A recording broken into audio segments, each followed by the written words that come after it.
Sa ngalan ng Ama at ng Anak at ng Espiritu Santo, ang pagpapala ng ating Panginoong Hesu Kristo, ang pag-ibig ng Diyos Ama, at ang makikipagkaisa ng Espiritu Santo naway sa inyong lahat. At sumaiyo rin.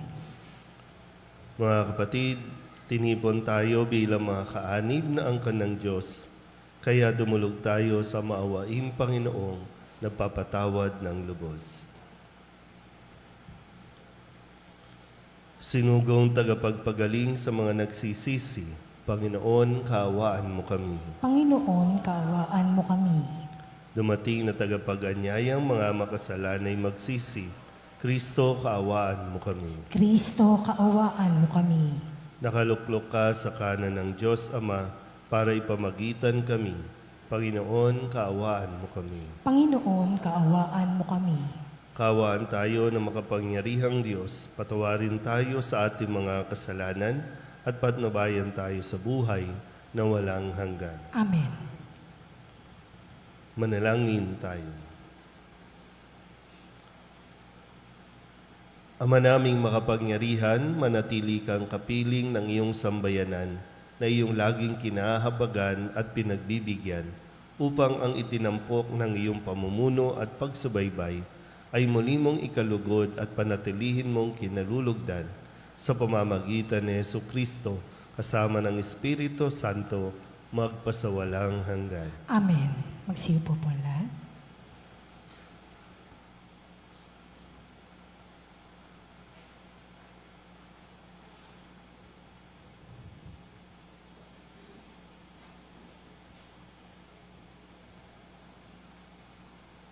Pagbasa mula sa aklat ni Propeta Nahum.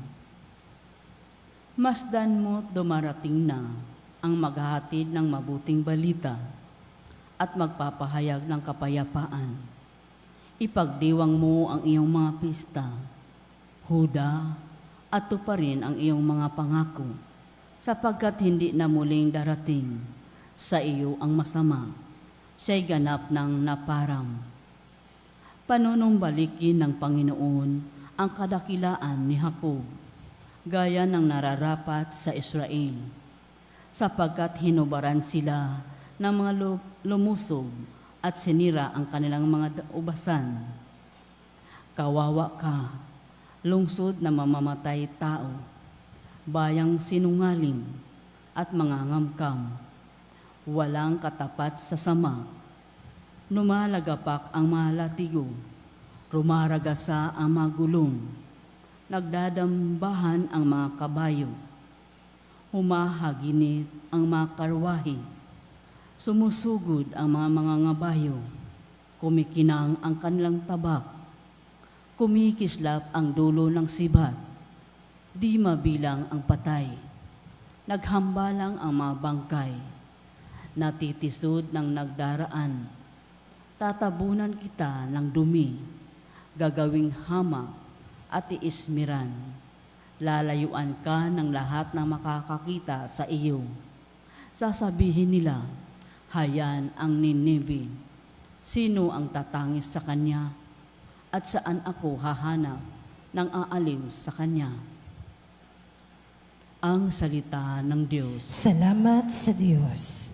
Saan mong tugunan ang ating pong itutugon? Nasa pasya ng may kapal ang buhay at kamatayan. Ulitin po natin. Nasa pasya ng may kapal ang buhay at kamatayan.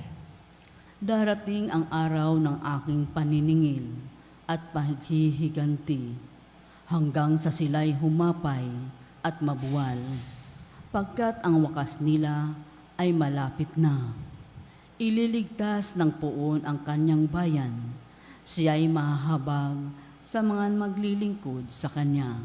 Tugon. Nasa pasya ng may kapal ang buhay at kamatayan. Malalaman ngayong ako ay ako nga, at maliban sa akin, wala ng Diyos. Ako'y pumapatay at maaaring bumuhay, na napapagaling ko ang aking sinusugatan. Tugon. Nasa pasya ng may kapal ang buhay at kamatayan. Ihahasa ko itong aking tabak at ang katarungay aking igagawad. Ang parusay ibabagsak ko sa mga kaaway at sisingilin ko ang sa akin nasusuklam. Tugon. Nasa pa siya ng may kapal ang buhay at kamatayan. Magsitayo po lahat.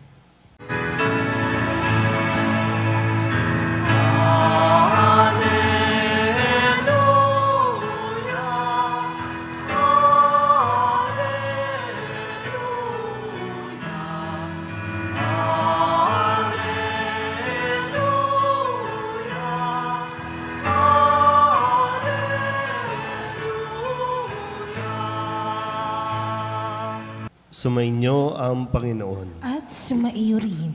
Ang mabuting balita ng Panginoon ayon kay San Mateo. Papuri sa iyo, Panginoon.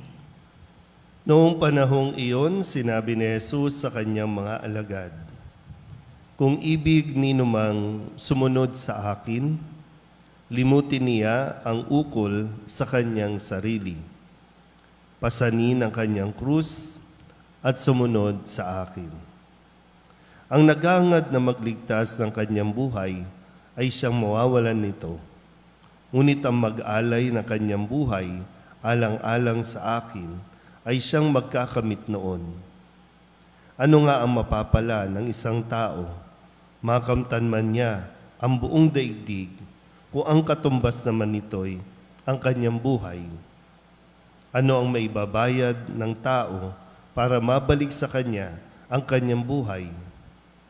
Sapagkat darating ang anak ng tao na taglay ang dakilang kapangyarihan ng kanyang ama at kasama ang kanyang mga anghel. Sa panahong yaoy, gagantihin niya ang bawat tao ayon sa kanyang ginawa. Sinasabi ko sa inyo, may ilan sa inyo rito na hindi mamamatay hanggat di nila nakikita ang anak ng tao na pumaparito bilang hari."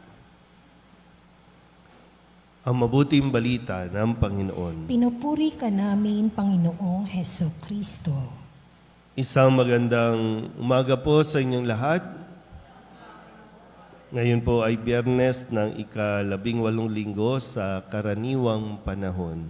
At muli, masinsinan na kinausap ni Jesus ang kanyang mga alagad para nang sa ganon ay maging malinaw ang kanila pong magiging desisyon. Very transparent, no, ang kanya pong ibinigay at ipinaliwanag na kung nais talaga nilang sumunod sa kanya, kailangan maging malinaw, no, kung bakit sila susunod yung bago magdesisyon. Dahil no, yung kalayaan natin na magdesisyon ay hindi po sinasaklawan ng Diyos. Hindi tayo basta-basta pasusunurin lang. Hindi tayo basta parang robot na hindi nag-iisip, no, kundi pag-isipan muna ng mabuti kung talagang gusto nilang maging alagad ni Jesus. Dahil noon po, no, sa konteksto po ng pagkakaroon ng Panginoon o ng guro at ng estudyante, ay tinuturuan ito. Pero siyempre, ang isang estudyante ay pipili, no? Kumbaga, isa din yan, no? Ang estudyante ay pipili ng kanyang guro kung sino sa tingin niya yung makakapagturo ng mahusay, makakapaggabay sa kanya, at yung guro naman ang siyang pipili din ng kanyang mga magiging estudyante. So, base sa kanila pong standard o qualities, no?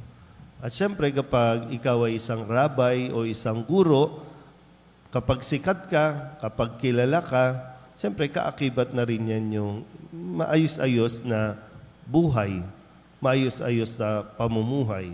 Pero dito, sinabi ni Jesus kung ano ang dapat gawin kung gusto talaga nilang maging alagad niya.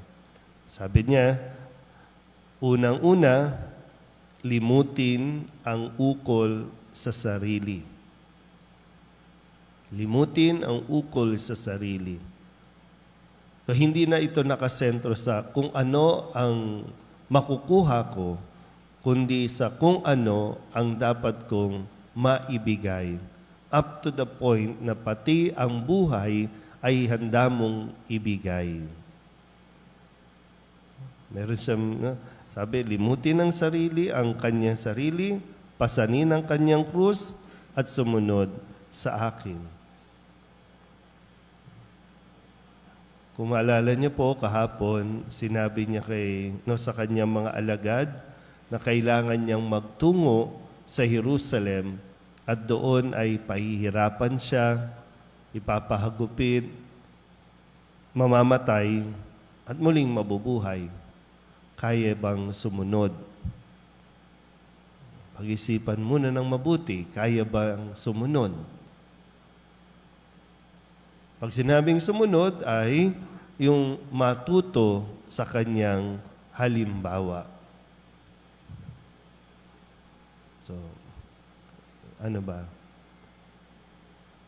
Kung sa mga alagad, ito ang sinabi niya, sa atin din ngayon, pag-isipan muna natin din ng mabuti. Kung handa ba talaga tayong sumunod kay Kristo? Handa ba talaga natin siyang sundin? Malinaw ba sa atin? Kasi bahagi po, pwedeng ang ating pagkakasakit, kung ano man ang dala-dala natin sakit, bahagi marahil yan ng sinasabi ni Kristo, pasanin mo ang krus mo. Yung makita mo na ikaw na lang yung magkasakit kaysa ang iba. Ikaw na lang ang magdusa at handa mong harapin ito. Hindi naman ito sa pagiging pagkamartir na tinatawag natin. Pero bakit hindi? Sinabi nga rin, ang dugo ng mga martir ang siyang punla ng ating pananampalataya. Kung ano man ang ating mga paghihirap na nararanasan ngayon at sinasabi natin, bakit ganun? Lagi naman ako nagsisimba. Lagi naman ako nagdarasal. Pero bakit ang dami-daming problema? Di ba gusto mong sumunod kay Kristo? Maral, pwedeng paanyaya rin ito na yung mga sakripisyo, yung pag-aalay natin ng mga ito ay para din naman sa kaligtasan ng iba. Yung ngayon ay talagang mas masaya ka kapag nakakapagbigay ka para sa pangangailangan ng iba. Medyo matinding laban pa ito. Kung tayo po ay nag-i-struggle, ay nasa tamang direksyon pa tayo. Yung kapag nahihirapan pa tayo na sumunod kay Kristo dahil, siyempre, may pagpipilian, ibibigay mo ba ito para sa pangangailangan ng iba? O kukunin mo ito kasi meron ka rin pangangailangan? So, ang paanyaya ni Jesus, laging unahin ang iba. Kung kayang ibigay lahat, ibigay lahat. Kaya patuloy natin na pagnilayan ang paanyaya ni Jesus. At kapag tayo naman po ay tumugon, hindi rin naman niya tayo pababayaan.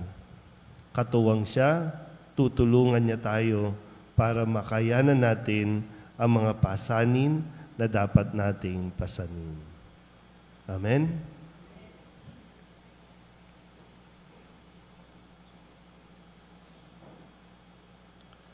Sa pamamagitan ng paglimot sa sarili, pinapasan natin ang ating krus sa araw-araw sa pagsunod sa yapak na ating Panginoon.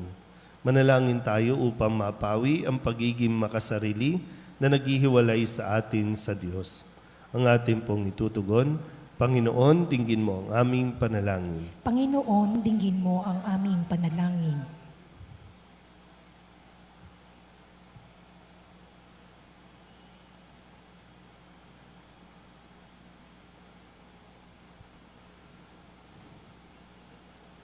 Ang Santo Papa at mga obispo naway pasanin ang kanilang krus ng pastoral na pagkalinga at tungkulin na walang makasariling sakripisyo Manalangin tayo sa Panginoon. Panginoon, dinggin mo ang aming panalangin. Ang lahat ng tumanggap ng bigat ng tungkulin publiko, naway lumago sa pag-ibig ng Diyos sa pamagitan ng kanilang responsable, totoo at malinis na pagsasagawa ng kanilang mga tungkulin. Manalangin tayo sa Panginoon. Panginoon, dinggin mo ang aming panalangin. Buong puso nawa natin suportahan ang pagsulong ng katotohanan at labanan ang pagtagong impluwensya ng kasamaan. Manalangin tayo sa Panginoon. Panginoon, dinggin mo ang aming panalangin. Ang mga biktima ng opresyon naway magtamo ng katarungan, kalayaan at kapayapaan. Manalangin tayo sa Panginoon. Panginoon, dinggin mo ang aming panalangin. Ang mga nagdusa at namatay para sa pananampalataya, naway umani na makalangit na gantimpala. Manalangin tayo sa Panginoon. Panginoon, dinggin mo ang aming panalangin. Upang ang lahat ng mga nagdurusa dahil sa kalupitan ng digmaan ay daglian ng makaranas ng kapayapaan at mabuhay ng may kapanatagan at kalayaan. Manalangin tayo sa Panginoon. Panginoon, dinggin mo ang aming panalangin. Idulog din natin sa Panginoon ang ating mga personal na kahilingan at mga panalangin para sa ating mga pamilya, kasama din ang mga kahilingan ng mga nanonood sa online. Lahat ng mga misang pasasalamat, espesyal na intensyon, agarang paggaling ng mga may sakit, at ang lahat ng mga kaluluwa na iniling na ipagdasal sa misang ito.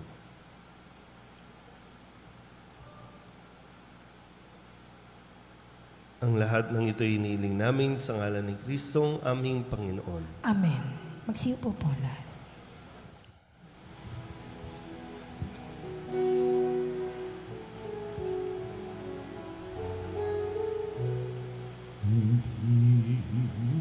mo ang awit ko, lahat ng ito'y nagmula sa iyo. Muling ihahandog sa iyo, buong puso kong inaalay sa iyo. O Diyos, o Panginoon, lahat ay biyayang aming inampun, aming buhay at kakayahan. Ito'y para lamang sa iyong kaluwalhatian.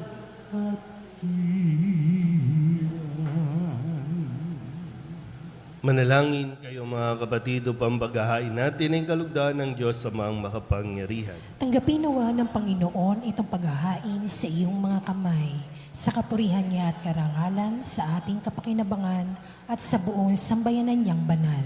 Ama naming lumika, para mo ng awa, gawin mong banal ang mga alay naming iyusanang kalugdan at kami gawin mong haing sa iyo'y laging nakalaan sa pamamagitan ni Jesucristo, kasama ng Espiritu Santo, magpasawalang hanggan. Amen. Sumainyo ang Panginoon. At sumaiyo rin. Itaas sa Diyos ang inyong puso at diwa. Itinaas na namin sa Panginoon. Pasalamatan natin ang Panginoong ating Diyos. Marapat na siya ay pasalamatan.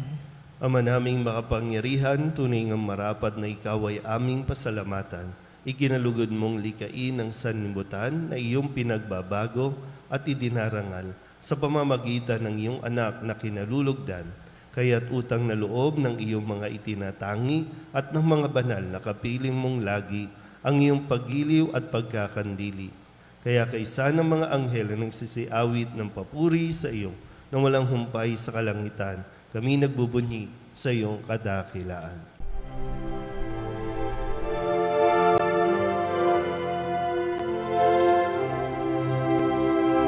Santo, Santo, Santo, Panginoong Diyos makapangyarihan, napupuno ang langit at lupa ng kalwalhatian mo.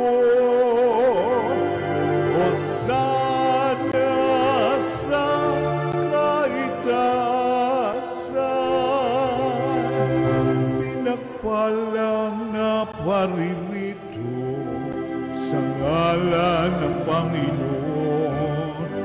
hosana sa kaitaasan.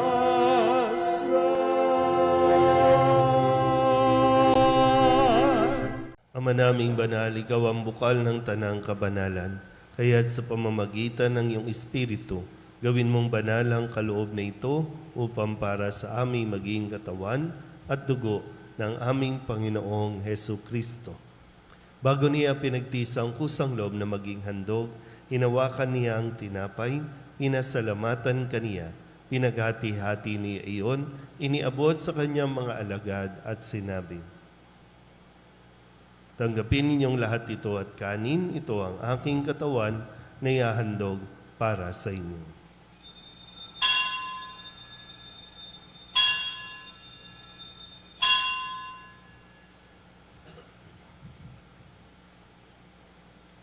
Gayun din naman ang matapos ang hapunan, hinawakan niya ang kalis, muli kaniyang pinasalamatan, iniabot niya ang kalis sa kanyang mga alagad at sinabi, "Tanggapin ninyong lahat ito at inumin. Ito ang kalis ng aking dugo ng bago at walang hanggang tipan, ang aking dugo na ibubuhos para sa inyo at para sa lahat sa ikapagpapatawad ng mga kasalanan. Gawin ninyo ito sa pag-alaala sa akin."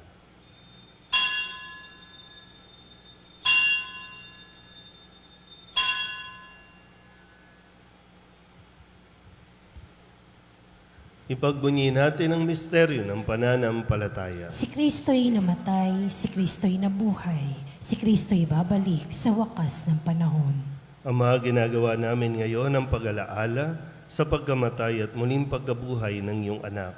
Kaya tiniaalay namin sa iyo ang tinapay na nagbibigay buhay at ang kalis na nagkakaloob ng kaligtasan. Kami nagpapasalamat dahil kami iyong minarapat na tumayo sa harap mo para maglingkod sa iyo.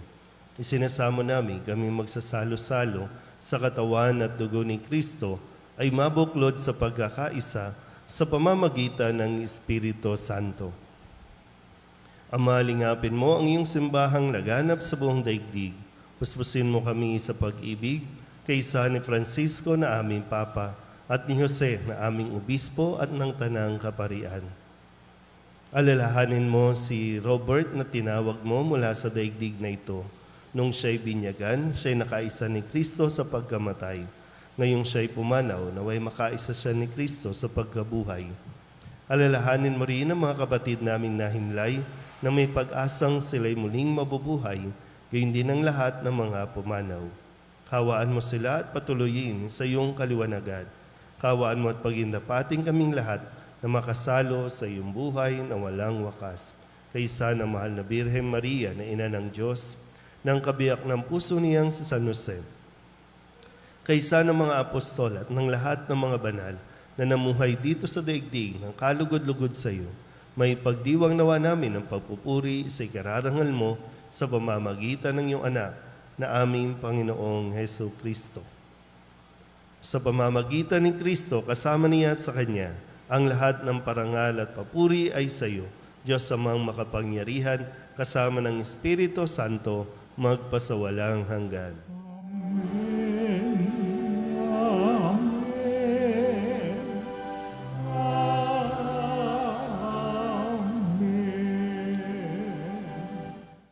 Sa tagubilin ng mga nakagagaling na utos at turo ni Jesus sa Panginoon natin na Diyos, ipahayag natin ng lakas loob.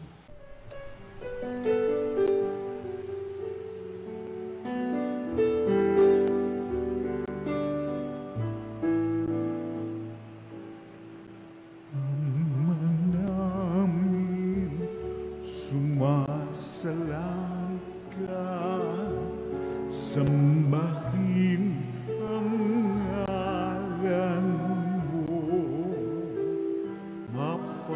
mapasamin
katawan namin sa nagkakasala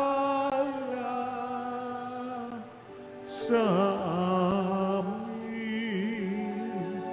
At huwag mo kaming ipagdulot sa tukso at yadya mo kami sa lahat ng masama.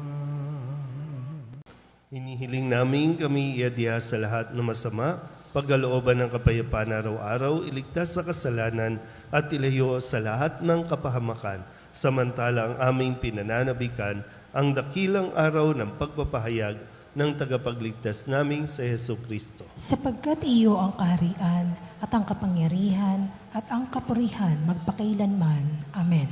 Panginoong Hesu Kristo, sinabi mo sa iyong mga apostol, kapayapaan ang iniiwan ko sa inyo, ang aking kapayapaan ang binibigay ko sa inyo.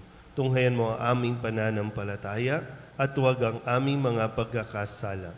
Pagkalooban mo kami ng kapayapaan at pagkakaisa ayon sa iyong kalooban, kasama ng Espiritu Santo, magpasawalang hanggan. Amen. Ang kapayapaan ng Panginoon ay laging sumainyo. At sumaiyo rin. Magbigayan po tayo ng kapayapaan sa isa't isa.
Ito ang kordero ng Diyos. Ito ang nag-aalis ng kasalanan ng sanlibutan. Mapalad ang mga inanyayahan sa kanyang piging. Panginoon, hindi ako karapat-dapat na magpatuloy sa iyo, ngunit sa isang salita mo lamang ay gagaling na ako.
Manalangin tayo.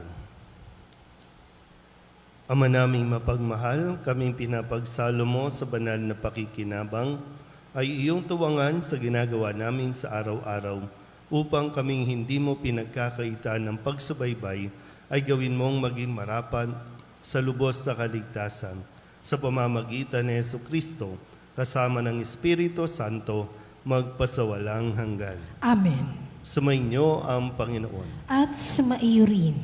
At papalain kayo ng makapangyarihang Diyos, Ama at Anak, Espiritu Santo. Amen. Tapos ang banal na misa, humayo tayo sa kapayapaan ni Kristo. Salamat sa Diyos. Magandang umaga po. Good morning, Father.